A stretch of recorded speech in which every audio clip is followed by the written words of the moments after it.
701, 702, and 703, she can say that looking at that, she made a determination that it was a partial mix of biological material, DNA, and she can draw no conclusions. And under 701, 702, and 703, she can do that. And why do you, I think the other aspect of it, why do you believe that's relevant? It's relevant because one of the things that happened in this case is that Sergio Vergil has testified that at the time that he and Officer Chrisman entered into the trailer, that Chrisman placed the gun on Mr. Rodriguez's left temple. That is, in the charge that resulted from that is aggravated assault. If it had nothing to do with the charge, then I can see why there would be a claim that it was irrelevant, but it goes to the charge, and this proves or doesn't prove, but it does indicate that there was some biological material there. She just can't say or give an opinion as to whose it was, and she's not going to. I mean, this is something that she was asked about. That's something that she's always said. Her report has always indicated that. Nothing has changed. So I believe that I should be allowed to ask it under 701, 702, and 703. Will there be any testimony about how many contributors? She will say that it was a partial mix. That's all she can say, and I'll ask her right now. Any idea? Are you going to say how many contributors? She'll say at least 2, but she doesn't know. Mr. Marins, it's your motion. You get the last word. That's the implication that it's going to lead, because he had 3 samples, Virgilio's, Rodriguez's, and Chrisman's, and the implication is obvious.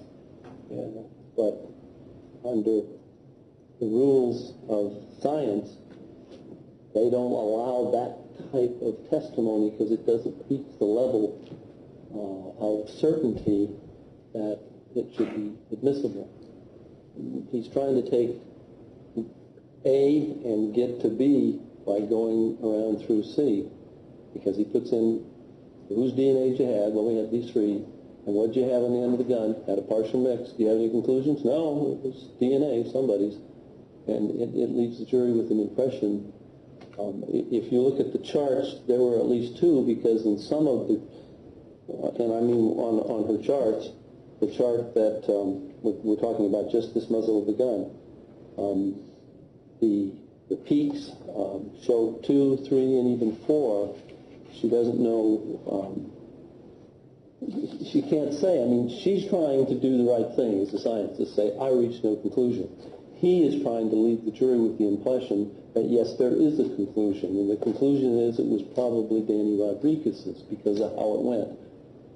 On that, Mr. Martinez, from Ms. Stoller's belief, because of the levels that are required, she can't make any conclusion. You're asking the jurors to use that to support Officer Virgilio's version of events.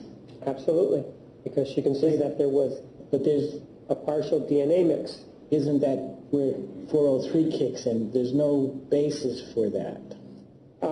There is a basis for it. She can say there was some DNA there. She just can't say whose DNA it was. But isn't that the whole point of it then? That may be the whole point of it, but if I have the evidence, I may be able to use it. It's like saying, well, you have a bullet and it matches to the gun. You can't use it because it matches to the gun. What I'm saying here is that they can ask her as many times as they want whether or not there was a conclusion, and she'll say no. The fact that it may buttress Virgilio's version of events, that's the reason why I want it. If we remember, Officer Virgilio has been called a liar. He's been indicated that he was in the bushes, all of these things, on and on. And But then what does Ms. Stoller give you that makes it more likely than not likely that Mr. Rodriguez's DNA is part of that combination on Mr. Chrisman's gun? Because there's DNA there. It indicates that there's DNA there, and for example, in the inside of the barrel of a handgun, she's going to indicate there's no results, indicating there's no DNA there. That's the difference. He's not That's the other thing that she's going to testify to. And she's also going to testify that heat has a tendency to destroy or degrade DNA. In this case, what we have is the inside of the barrel, no results because there's no DNA there. The difference is that on the end, or the end of the muzzle, which is outside and is not subject to all that, there was some DNA that was captured. The law is clear that a expert can testify, a DNA expert can testify whether or not there was some DNA there. They can make their arguments, I can make my arguments, they can point fingers and say, she never said it was Daniel Rodriguez. That's true. She's never going to say it was Daniel Rodriguez's. She'll never say it was Richard Chrisman's, and she'll never say it was Sergio Virgilio's. She'll just say it's DNA. That's all she can say. Well, that's different than what partial mix is, a different statement than there's DNA there. Well, the only way that you get a partial mix is, and quite frankly, when it indicates that it's a partial mix, it actually works against the state because now you're talking about two contributors. We don't know who they could possibly be. If it were just one contributor, of course, it would make my argument stronger. The fact that she says it's a partial mix just sort of speaks to another individual being there. We don't know who it could be. It could be Chrisman. It could be, we just don't know. But there is DNA there, and she can say there is DNA there. Scientifically speaking, she can say that. There is a charge of aggravated assault, and the aggravated assault... Mr. Marion, just on the issue of the state's ability to present to the jury that they've done a full investigation, just the fact that we've had testimony about swabbing of the gun, DNA being found there, but in no amount to make any conclusion. I understand that point, Your Honor, and it is legitimate, and they certainly should be, so that they don't want me to argue, gee, they should have tested it and things like that. I understand that. And that would be just as unfair if I were to take that approach as the approach they're taking, because they're going to say that the samples she had and the tests she ran were those of Virgilio Fernandez and Chrisman, and that's where they're going with that. But again, I have no problem with there was a test and it was inconclusive, but you will lead up to it, and it will imply that it had to be Virgilio, Chrisman's, or Rodriguez, and we know Virgilio wasn't his gun, and since it was a partial mix, there go. That means there was two of them, and that means him and Rodriguez. That's the argument they will make, and that is so scientifically bogus because there just wasn't enough there to run a real test where we could conclusively say there was something there or there's something wasn't there.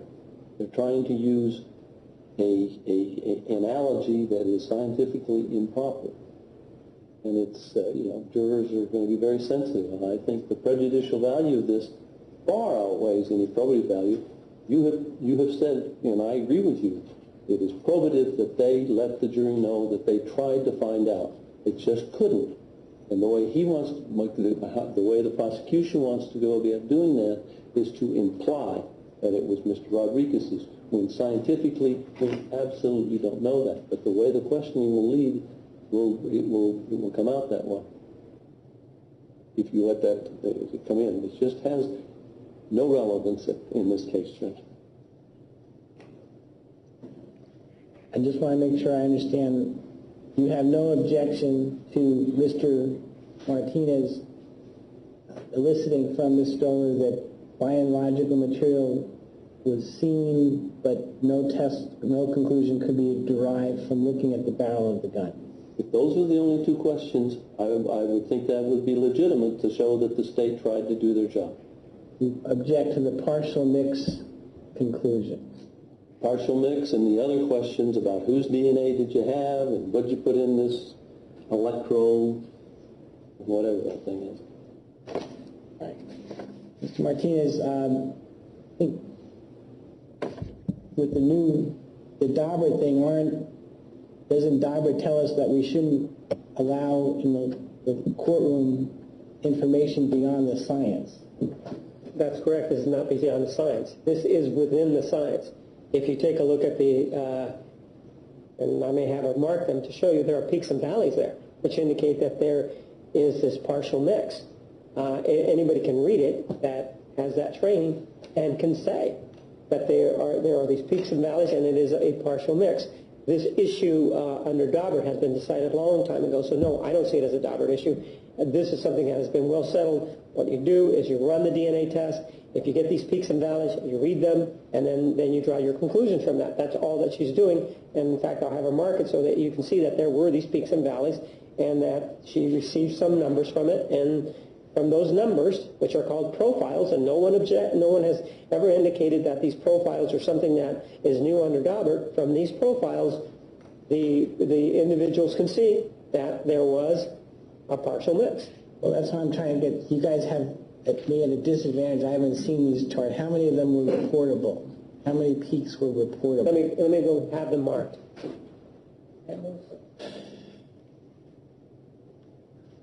There certainly were peaks, but the problem is this isn't within the science. That's the problem. It's without the science because it doesn't raise itself. These peaks, to use an analogy, don't raise themselves That's to that level. That's why I asked the question. I don't know the answer to the question. That's why I asked the question.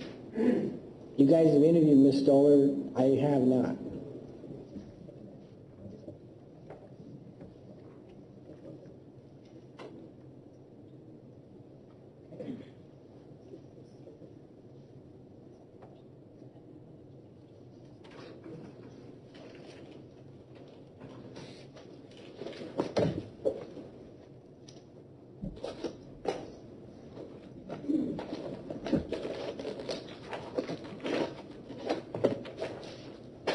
I'll have it marked, and then I'll make mine.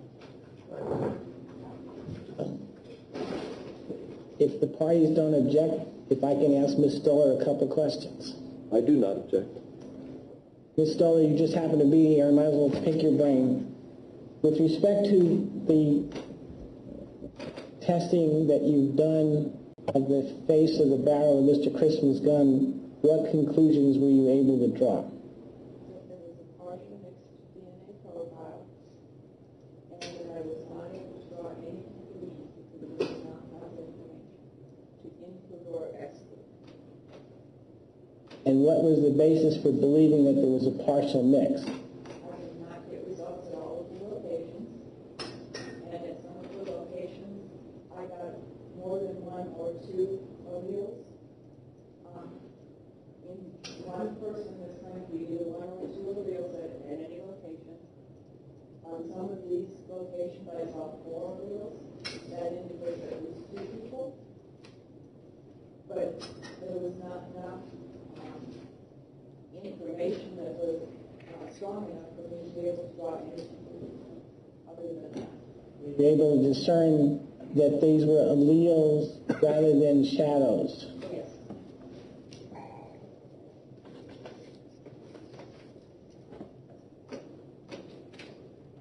And what do you mean when you say that you could draw no conclusions? It means that I could not include or exclude any people. Those 3 people or anybody.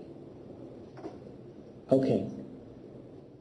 You've answered all of my questions. Mr. Martinez, any questions of Ms. Stoller on this issue? No, I just need to. Mr. Merritt? No, Your Honor. All right.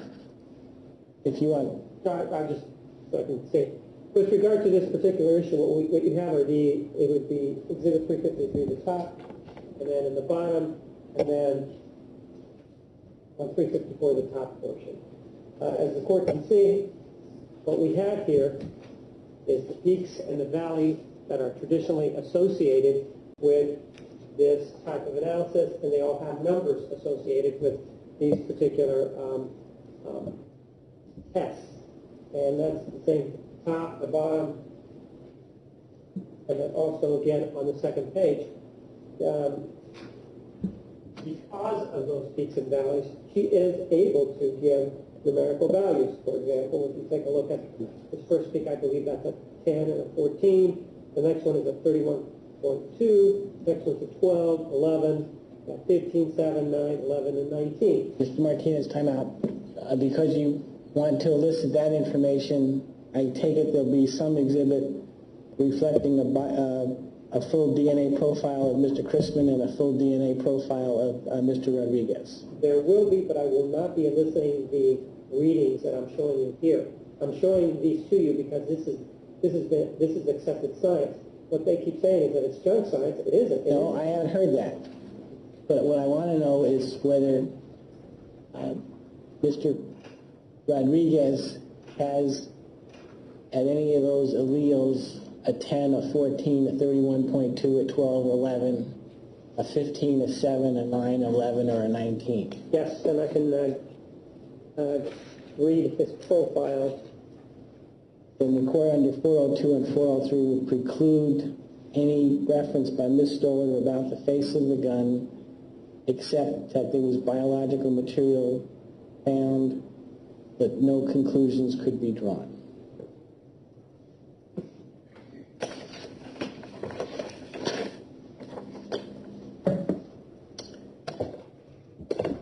Yeah, are we ready? Are we otherwise ready? Yeah, sure.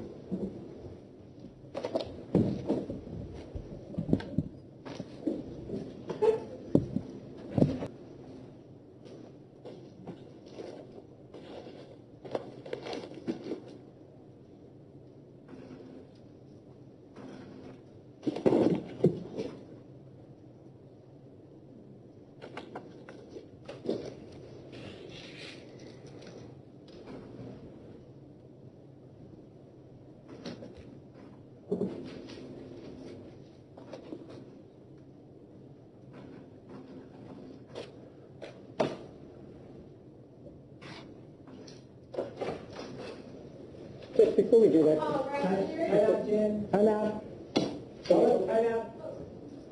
We had a change of mind. Hold on a second.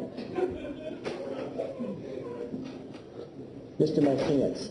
one of the things that, for example, that she did is she did the utility belt. And, for example, inside the gun holster, it indicates that she can draw no conclusions with regard to the minor, even though there's DNA there.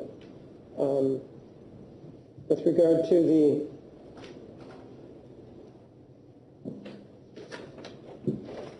other belt area, for example, she indicated utility belt right at the gun of the holster. She indicates that there's a mixture of at least two contributors, noting that that's something that she's going to be able to testify to in this case. Well, I'm only working off objections I got. I haven't heard any motion in limine, so if there's objections, I'll deal with them. There hadn't been a motion in limine on anything but the face of the gun, so I have my antenna out. I'll just listen. He was just talking about, as I understand it, the end of the muzzle. So it was right in my head. That's what I took the motion to be limited to.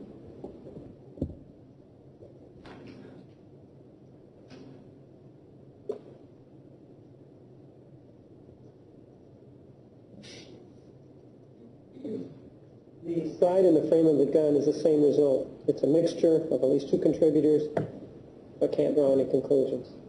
I've only heard a motion in limine with respect to the face of the gun.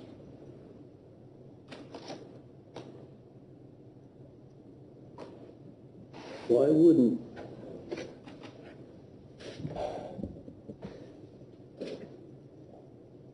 what is the relevance of any of no conclusions other than to confuse the jury?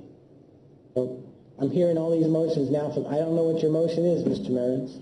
I would make the same motion on the same grounds for all of these tests where there are no conclusions you reached.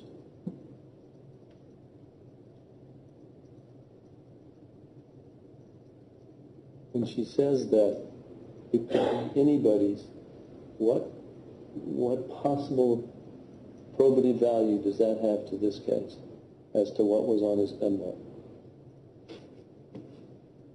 Well, again, I think it's different than what you objected to before. I think you've conceded that the state's entitled to show to the jurors that swabs were taken, yes. Swabs were analyzed, but no results could be drawn. I have, Your Honor. So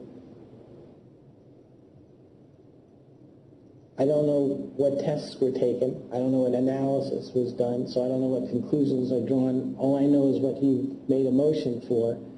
So what are you asking me to do now?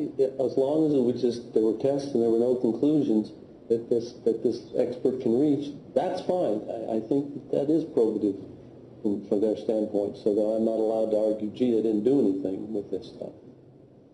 But I just didn't know if that's all, let's ask and answer. Well, I don't know what the questions are going to be. I don't know what the answer is going to be. I just responding to what counsel just indicated they were headed, and it led me to believe they were headed somewhere else. Mr. Martinez, if I take your comment as a motion limit, are you asking me to do anything now? No, I'm not. We can just proceed. I think I know what your ruling is with regard to the previous muzzle of the gun. All right. We'll try again, Jim.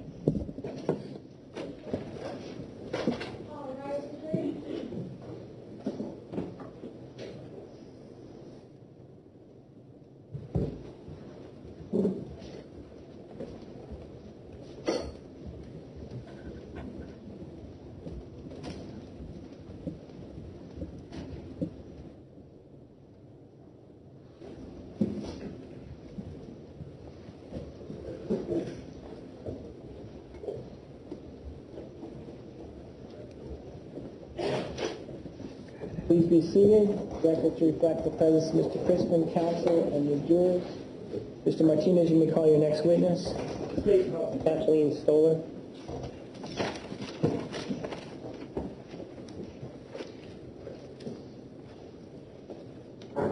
Your name, please. A-T-H-L-E-N. Raise your right hand, please. You do solemnly swear the testimony you're about to give is the truth, the whole truth, and nothing but the truth. So help you God? Thank you.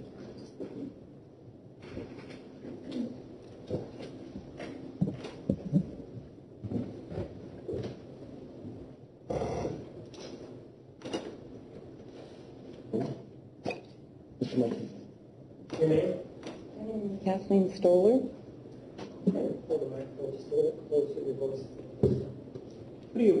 Who did you work for back in October, November, and December of 2005? I worked for the Phoenix Police Department in the crime laboratory. What did you do for them? I was a forensic scientist, and I did DNA analysis. The DNA analysis, what is it that it analyzes? What is it that you're trying to look for? I'm trying to look for the DNA type at several different locations so that I can use it to compare known samples from people to question samples from a crime scene or some other evidence. These samples, does it make a difference, for example, if you have saliva versus blood, and then you try to compare it to another sample of, let's say, cells? Does it make a difference what the biological material is? No, it does not.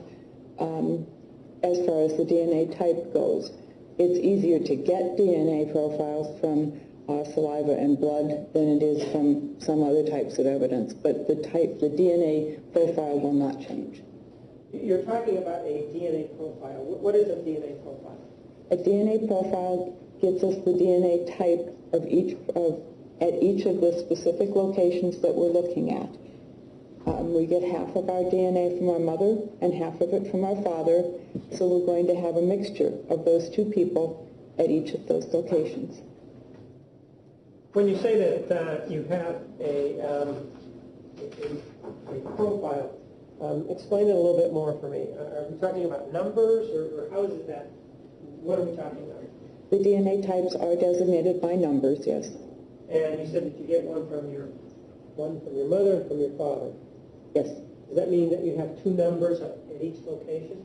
You can have two numbers at each location if you get a different DNA type from each parent.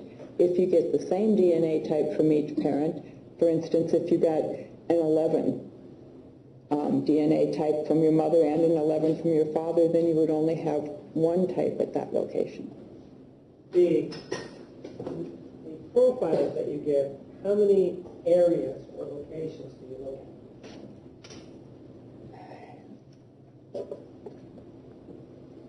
You want to look at a profile? Yes. Let me go ahead and have you show you a couple.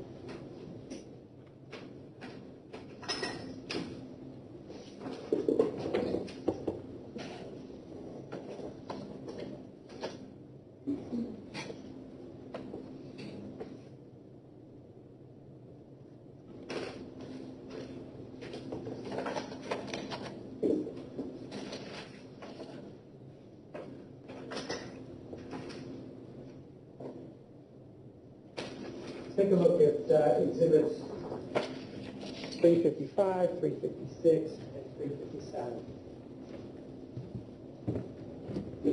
Recognize these?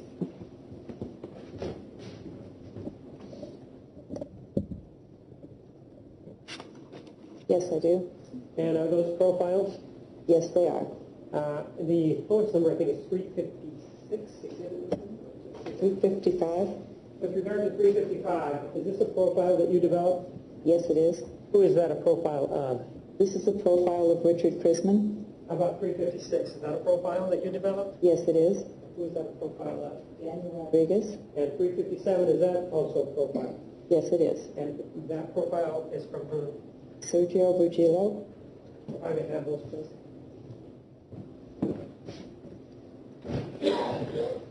Move to the admission of exhibits 355, 356, and 357. I have no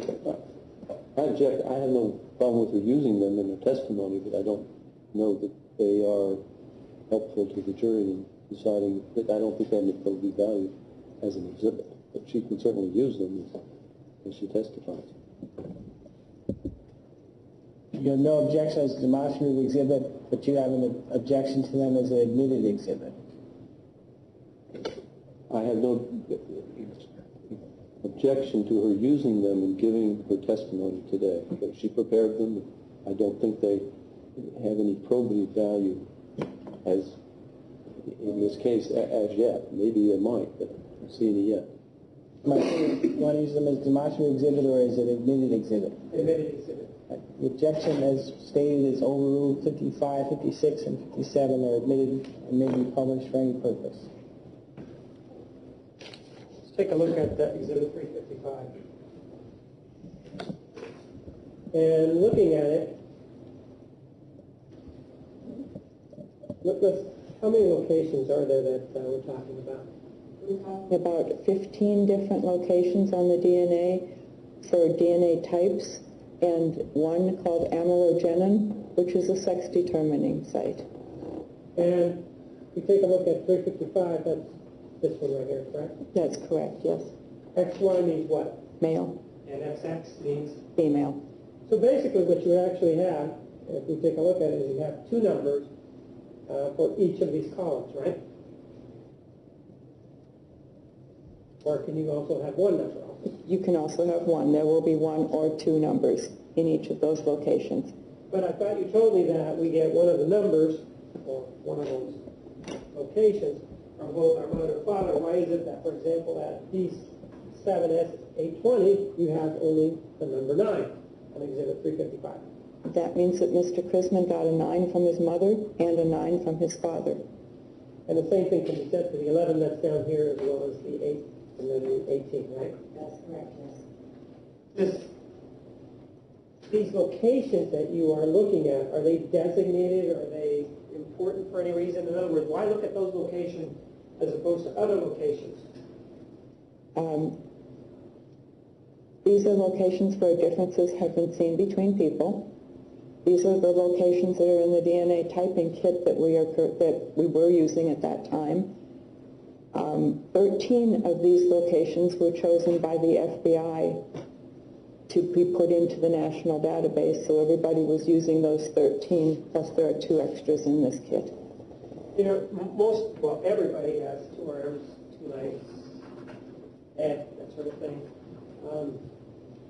How much of the individual's DNA is similar between people? Between people, over 99.9% of our DNA is identical. So how is it, if it's 99.9% identical, why is it that we can have exhibit 355 with what we call the profile? This is looking at locations on the DNA where there are differences between people. Other than identical twins, no 2 people have exactly the same DNA. And these locations are the ones that differentiate people, is that what you're saying? These are some of the ones that will, yes. Exhibit 356, for example, we can take a look at that. It's the profile of Daniel Rodriguez, and then it has his profile on there, right? Right. And 357 is the profile of Sergio Cordillo, correct? Correct. These locations, have you ever heard the term loci? You know what that means? Yes. What is loci? Each of the locations is called a locus, and the plural of locus is loci. DNA. Again, you told us that it could be from fingers, it could be from blood, it could be from saliva. If it's from the fingers, are you familiar with the term touch DNA? Yes, I am. What is touch DNA? Touch DNA would be DNA that was developed from skin cells, from somebody touching an item. How many cells do you know? How many cells have to be left behind in order for it to give a result? In a perfect situation, we are looking for approximately 1 nanogram, which is 1/1000th of a gram of DNA to put into the reaction for this type of testing. For 1 nanogram of DNA, we need about 150 cells. We can get results lower than that. Between 40 and 50 cells will generally give us a full profile, but that assumes that the cells are in perfect condition and that everything is perfect all the way along the line. With DNA, does it have, again, and we're really talking about biological materials, but this biological material, this DNA, is it something like a guided missile, if you will, that if you're standing 20 to 25 feet away, does the DNA sort of go out, turn corners, and then stick on something? Is that how that works? Or is it something else? Is there a different sort of mechanism at work here with regard to DNA and when it's left behind? DNA is not going to fly out and turn corners to land on something. DNA can land on something, for instance, if I'm talking over this paper and some spit comes out, I can get my DNA on this paper. If I'm touching something, I can get my DNA on it. Now, just because I touch something or just because I'm talking here doesn't mean that I'll have enough DNA to test. So, for example, if we take a look at exhibit number 26, photograph, and we've already been told this is a taser. Would it be something that, for example, that if this taser was always on the outside, would it be the situation that an individual was on the inside, 20, 25 feet away? Would it be possible for the DNA to somehow be like this? Again, I can't think of anything other than a guided missile that came out and turned around and hit that taser. Is that something that can happen? No. Well, let's take a look at what's been called the Virgil taser. This is exhibit 222, but yours is, I believe, are you familiar with invoice number 3954614.0001.01? Yes, I am. And that references a particular taser, right? Yes, it does. And what's the serial number of that particular taser? That is X00-167980. And that's the Virgil taser that we've been talking about. Did you have occasion to conduct a test on any of the swabs that were taken from that taser? Yes, I did. And with regard to that taser, did you get a result? Yes, I did. And what result did you get with regard to that taser? I obtained a mixed DNA profile from at least 2 people. A major part of that matched Mr. Rodriguez. Let's take a look at another exhibit. This would be exhibit number 358.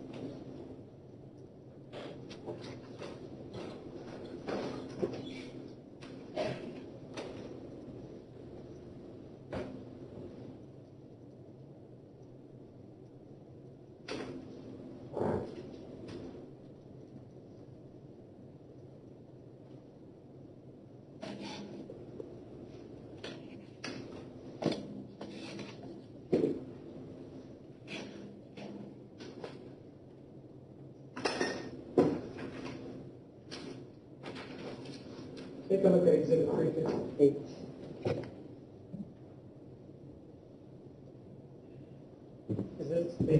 profile that you developed?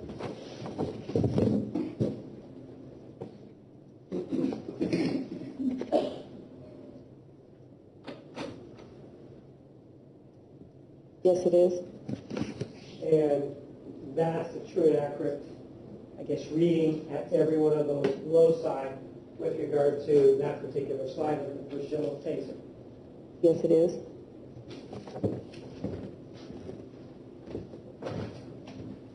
Move to the admission of Exhibit 358.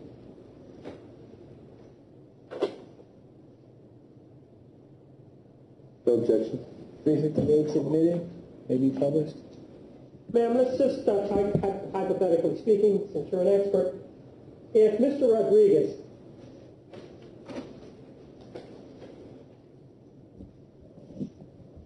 is inside Exhibit 94, and he never makes it outside, is it possible that somehow from this position there's a straight out DNA that goes out and takes a right and goes all the way out? Is it possible for that to happen? Not by itself, no. When you say not by itself, what are you saying? It would have to be transported some way. Well, could the other way that it could be done, could it also be that the taser came in contact with him at some point? That's possible, yes. But the person who then took the taser, and if it was the person who carried it, they would have had to have come in contact with Mr. Rodriguez too, right? If they're the ones that's transferred, they are the ones that are transferring it to the taser, right? If the taser came in contact with Mr. Rodriguez, I'm sorry, would you repeat the question? In this case, you have this profile that we've talked about that we just admitted, which is exhibit number 358. And you told us that the major profile of this was Daniel Rodriguez, correct? Correct. When you say major profile, what are you talking about? When I say a mixed DNA profile, I mean that there was DNA present from more than one person.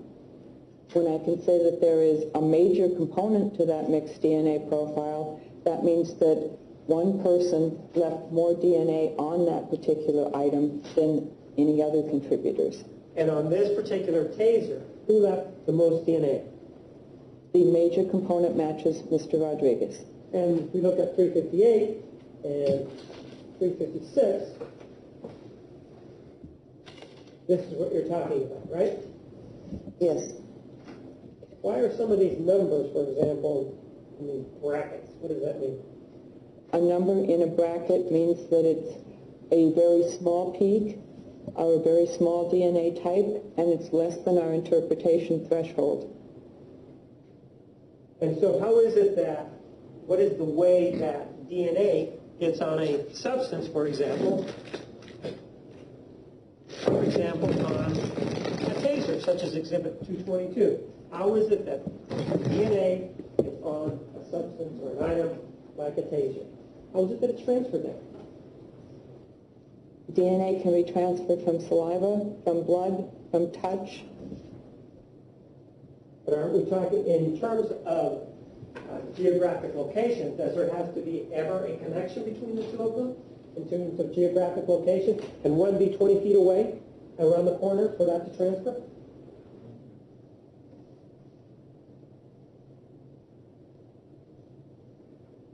I can think of hypotheticals, but there has to be something that either the taser comes in contact with the person, or somebody who's moving the taser has had contact with the person and then touches the taser, for instance, if it was blood. But the DNA is not going to jump down the hall and around the corner by itself. Does it talk to, in terms of the DNA profile, such as this one,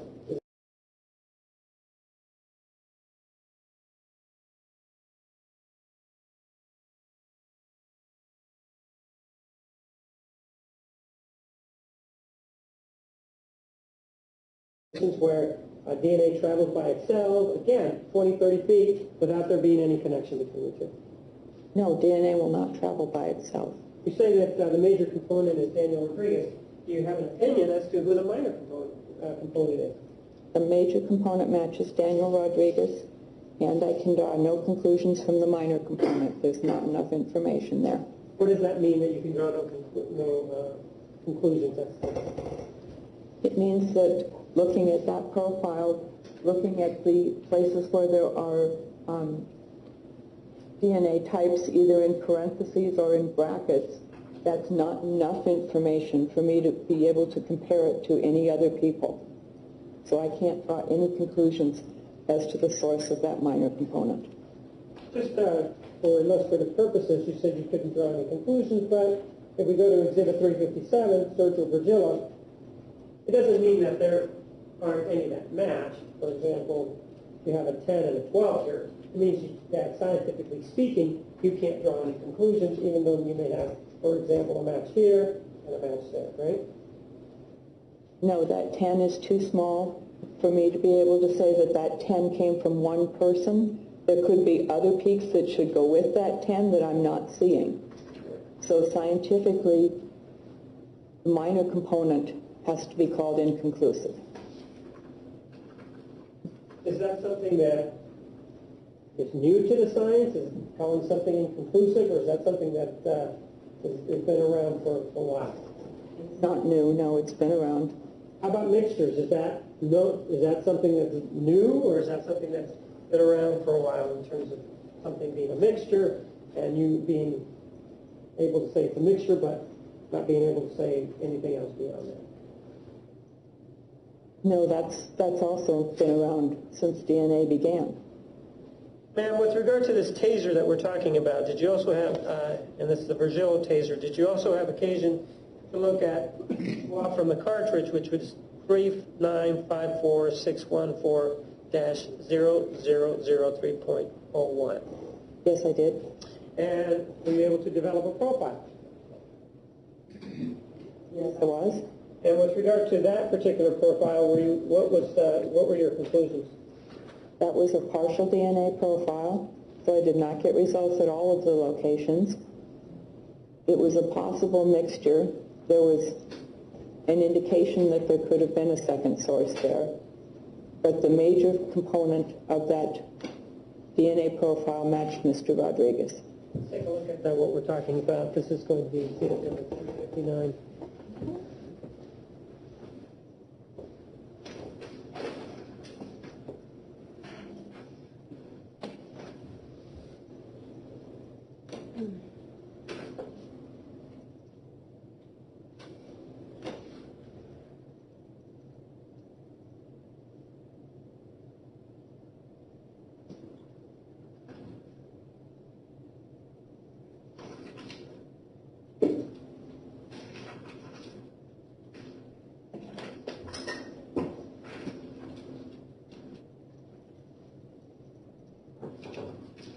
Exhibit 359, take a look at it.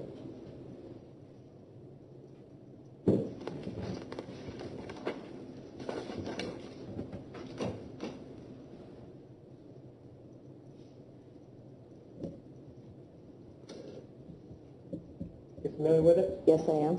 And this is the profile we've been talking about? Yes, it is. Look at the initial of exhibit 359.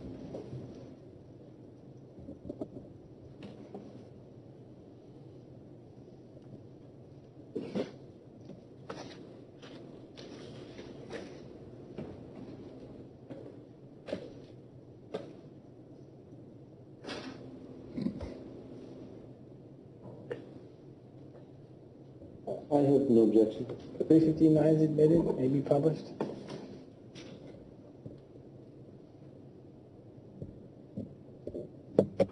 And that's what this one looks like, correct? That's correct, yes. You have something here that says INC 23. What does that mean? INC stands for inconclusive. There was one small DNA type at that location, and it's in brackets. It was a 23. And since I don't know what else could possibly go with that 23, since it is so small, that locus is called inconclusive. And a melogenin, is that the sex marker? Yes, it is. And that's also INC, and then in parentheses Y. That's correct. What does that tell us? That tells us that the X did not show up. With regard to this particular profile, I think you said that your conclusion was a little bit different than the previous one. What was your conclusion on 359? That it was partial. You see the locations where it says NR. That means at that location there were no results. So I did not get results at all locations, therefore I call it a partial. There was indications of a mixture. But the major component there matched Mr. Rodriguez at all of the locations that I could interpret. You also had a swab from the slide in the frame of a handgun, correct? Yes, I did. And you were able to develop or get some results with regard to that, right? Yes, I was. And what is it that you were able to determine with regard to that? The swab from the slide and the frame of the handgun was a mixed DNA profile. At least 2 people were present. I could not exclude Mr. Chrisman as the major component, and I could not draw any conclusions on the minor.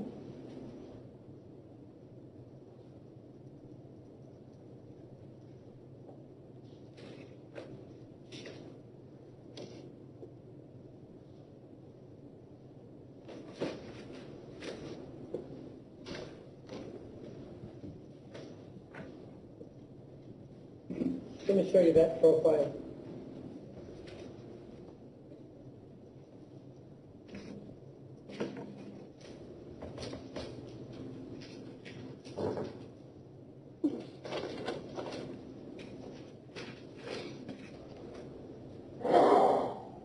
Nice.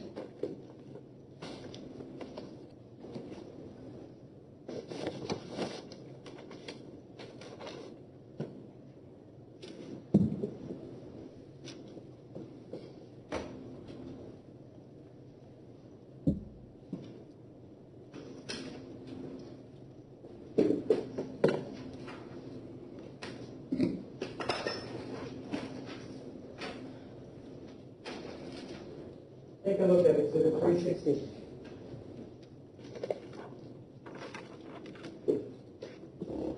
You recognize the profile?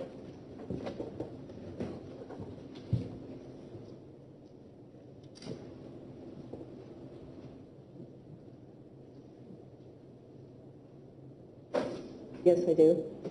And is that from the slide in the frame? Yes, it is. Look at the omission of Exhibit 360.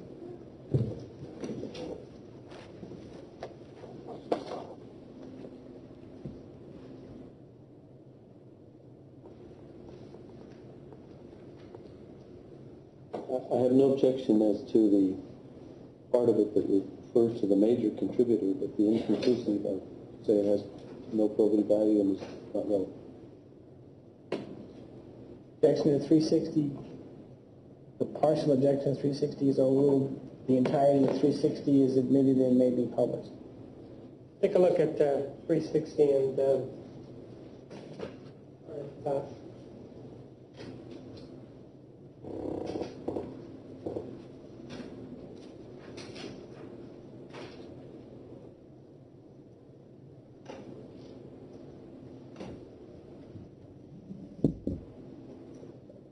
here we have at the first location, we have 2 numbers, right? What are they? A 10 and a 12. How come it is that on number 360, there's a star? That means that there are possible other allelic activity there. There may be some other allele. I know it's a mixture, so that small peak, the software did not even label it with a number, but it is possible that it is an allele. When you start talking about alleles, what are you saying? Let's step back and when you're talking about this process in terms of DNA, what is it the first step that you take with regard to getting these profiles? The DNA analysis itself is basically a 4-step process. The first step is called extraction, and during that step I'm washing the DNA off of the swab or whatever material it's on and getting it into solution.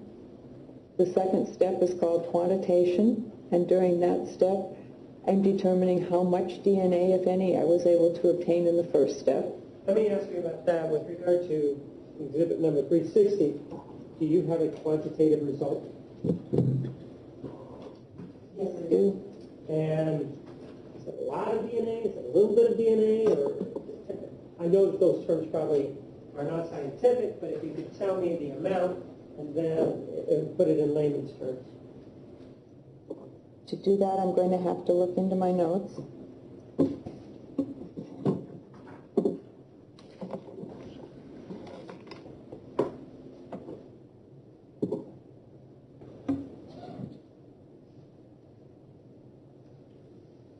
I have 0.118 nanograms of DNA per microliter. A nanogram is a billionth of a gram. And I had 50 microliters. So if we take 0.118 and multiply it by 50, that's how much DNA I was able to obtain. And is that a substantial amount or not? It's enough to do the procedure. But then we then have the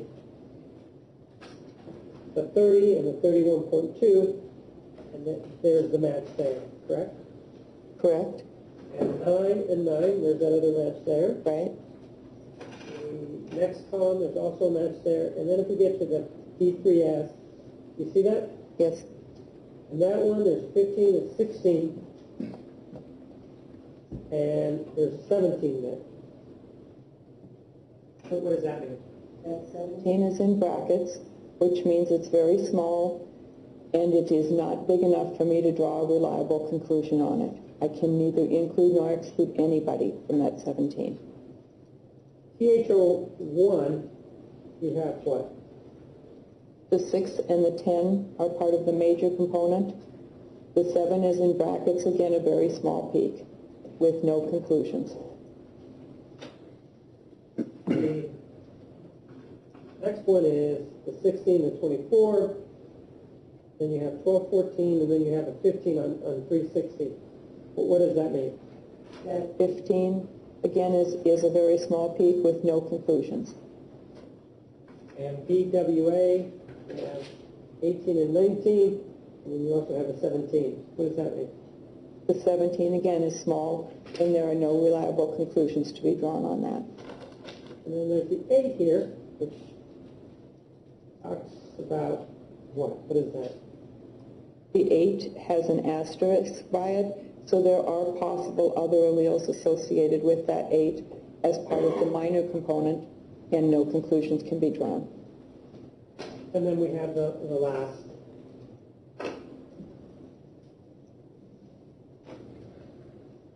Which is the 19 and the 21, right? The last one, FGA, is 1921, yes. And your conclusion with regard to the swabs from the slide and the frame of the Glock handgun are that it's a mixture, right? Correct? And in terms of this mixture, as I understand it, mixture means more than one, or does it mean more than that? There are at least 2 people present in this mixture. And this is the slide and the frame from the Glock, correct? Correct. Is there something that, are you familiar with heat and whether or not it affects whether or not DNA is going to remain behind? Heat is one of the things that can cause the degradation of DNA. How about a handgun? Are you familiar with the explosive gases that come out from the end?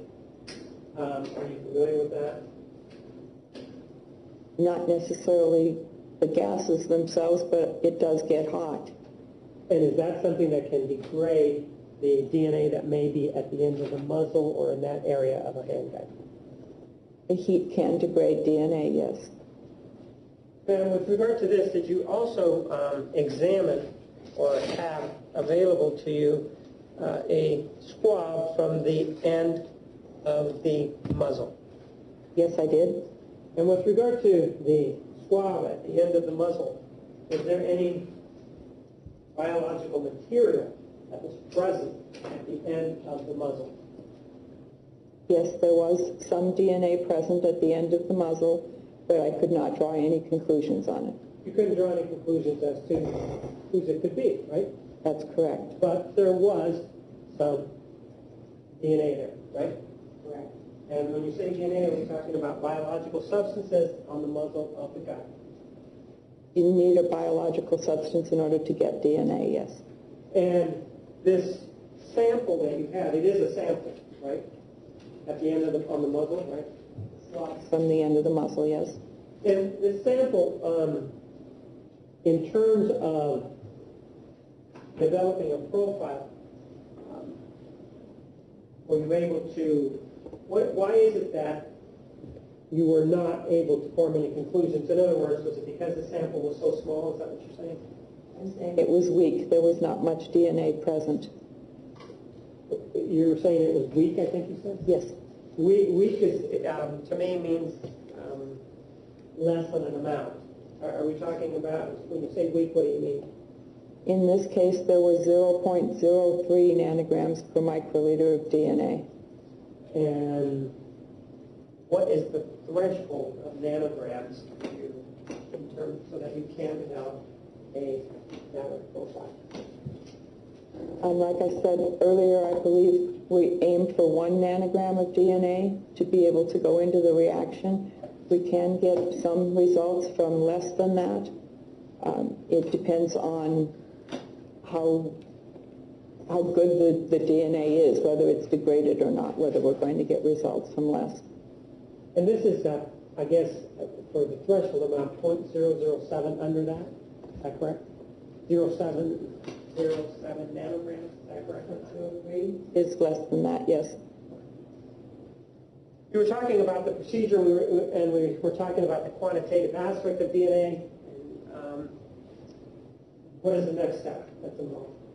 The next step after quantitation is called amplification, and during that step, I'm making millions of copies of the specific locations on the DNA that I'm interested in, and during the copying process, the copies are tagged with a fluorescent dye.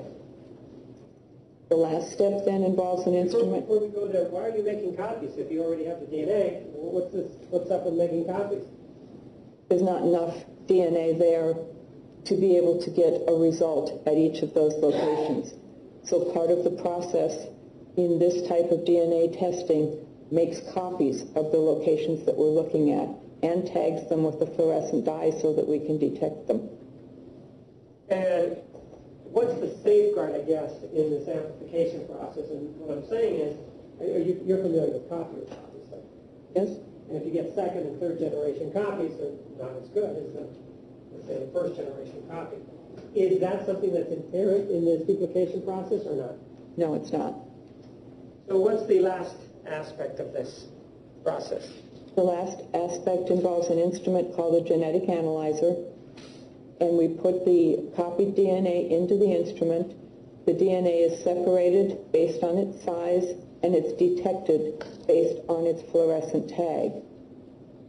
The instrument will give us a printout. It's called an electropherogram, but it's basically a chart that has peaks on it, and the peaks are numbered. If we had one of the charts that you put up. Okay. Let's go with 360.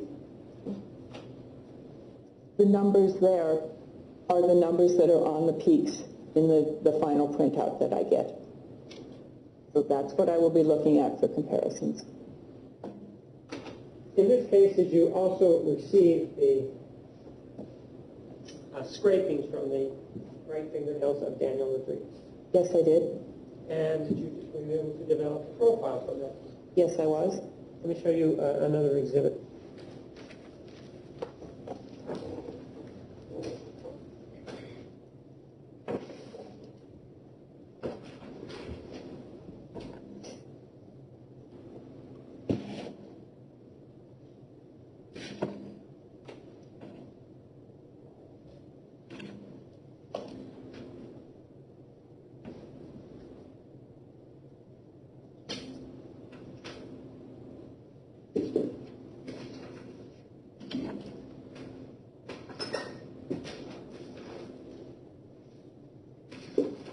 Take a look at Exhibit 361.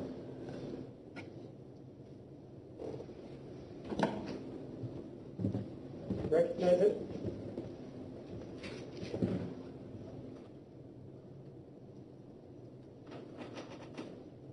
Yes, I do.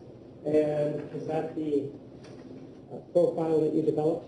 Yes, it is.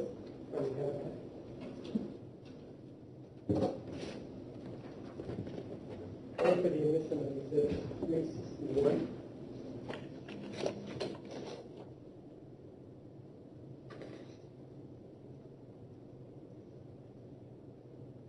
No objection.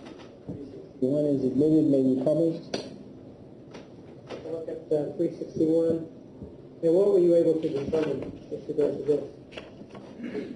The possible mixed DNA profile, there is one location, the second line down with the 31.2 in brackets, that indicates that there's a possible mixture there.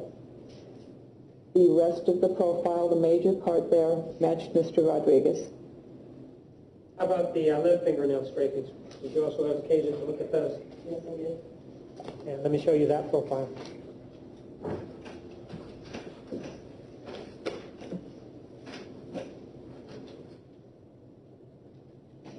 Oh, yeah.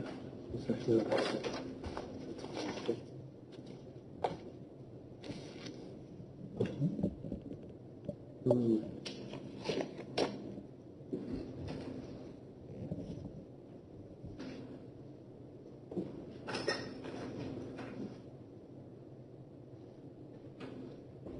And exhibit 362. That's the profile.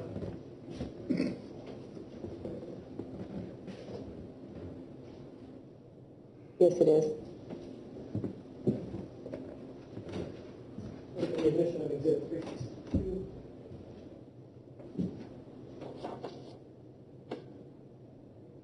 no objection. Admitted, may be published. And the conclusion with regard to 362 is what? That DNA profile matched Mr. Rodriguez. I don't have any other questions.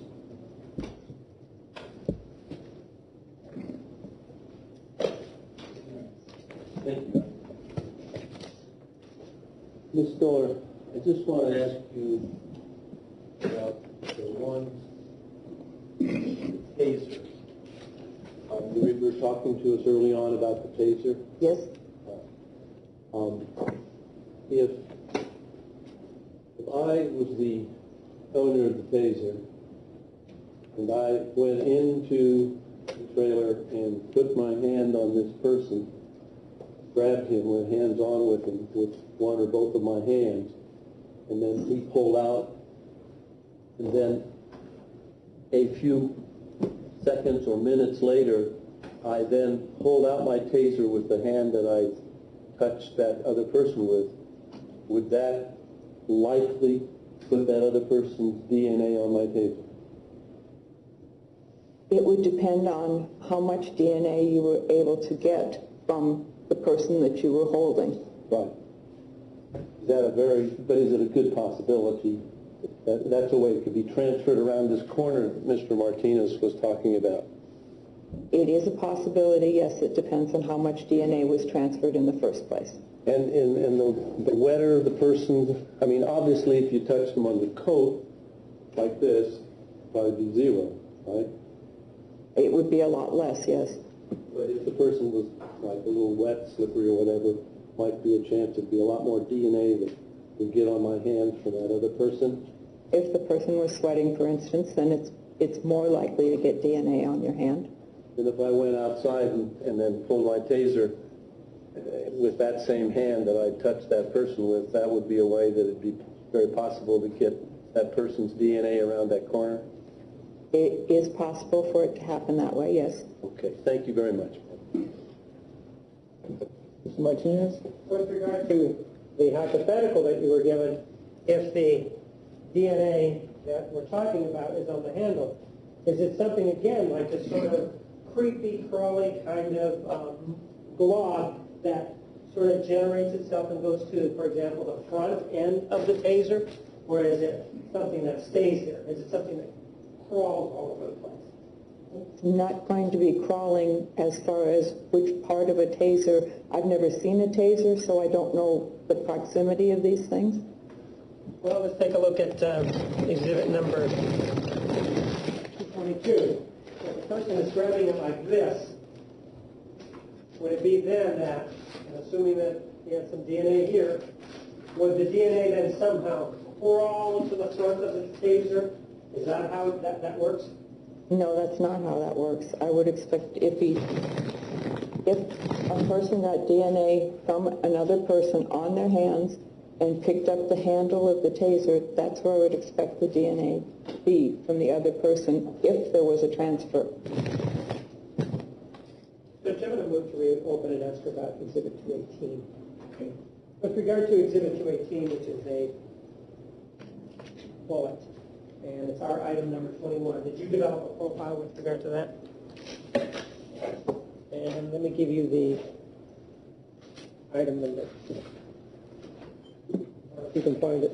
It's 395594-0021.01. Let me have that marked as an exhibit.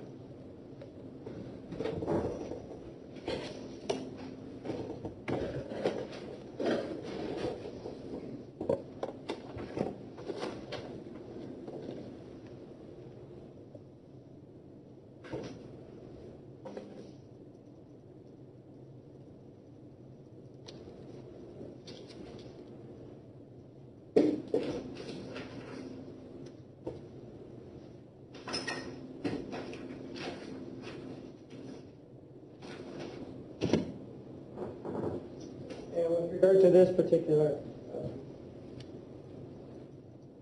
profile, is it a mixture? Is it one person or what? It's a single source profile, one person. And that's contained there in Exhibit 363. Yes. Move for the admission of Exhibit 363.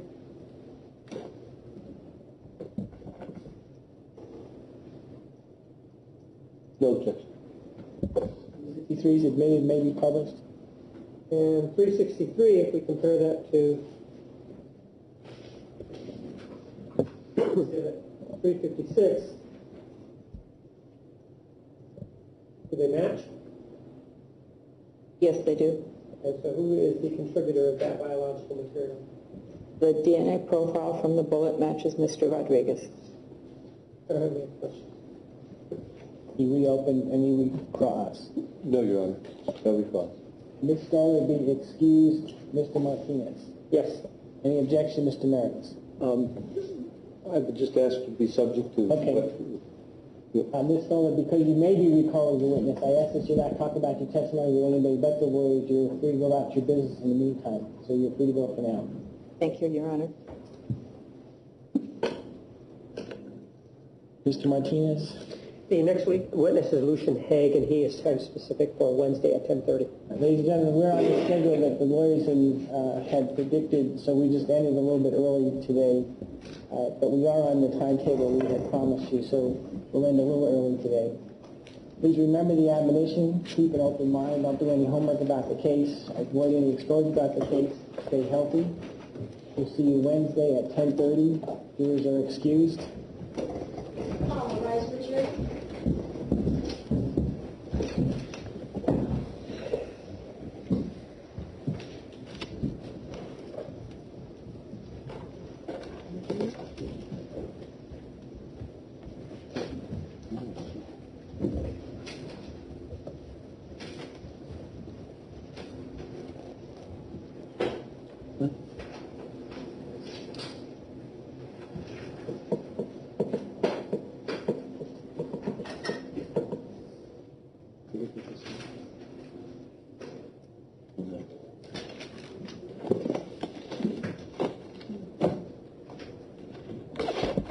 Anything for record for now, Mr. Martinez? Yes, I have some time specific witnesses for Wednesday. Lucian Haig is at 10:30. If he's not finished, he can return Thursday at 1:30. Then at 1:30, I have Susan Johnson. She's with T-Mobile, and she's flying in. And then at 2:30, I have Dr. Johnson. So, I guess the question is, Mr. Mearns, if we have to interrupt testimony to accommodate schedules, do you have any objection to that? Oh, no, not at all. All right, we'll work around their schedules. Anything else for now, Mr. Mearns? No, Your Honor. I will see everybody Wednesday at 10:25.